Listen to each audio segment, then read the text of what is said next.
our minds, your minds, everyone's minds here plays tricks on us. And that's exactly why we need some processes and techniques to challenge the way that we think in order to get better results.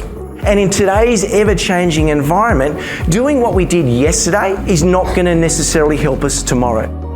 The problem with what we see is it changes what we see. We filter stuff out and we make decisions we're not even aware that we've made of. And this is human.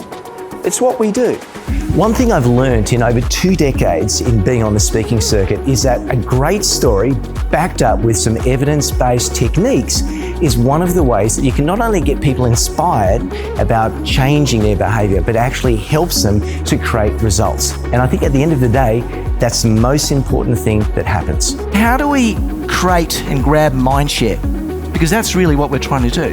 How do we make someone think twice? How do we make someone think a little bit longer to smile and to consider something that they haven't considered before? There's a misconception that creativity is a birthright, and that's a myth. There's not a single person here today who isn't capable of generating brilliant ideas. Any ordinary person can create extraordinary ideas that can change lives, change industries, and who knows it, even change the world. He was fabulous, his style is terrific, his energy is contagious, and we'd use him again in a heartbeat. Every innovation out there, whether it was income generating or time saving or cost saving innovation, all started with someone taking that courageous first step. We have more change than ever before. We've got changes in the economy. We've got changes in technology. We've got changes in the marketplace. We've got changes in the hearts and the minds of our customers. And with so much change, if we can't challenge the thinking that's working for us, we're going to get smashed. We have had Nils Vesk present for us a couple of times now, most recently at Leadership Summit around how we get our leaders to progressively manage their teams. We had an awesome time exploring ChatGPT and the energy was amazing. Thanks, Nils.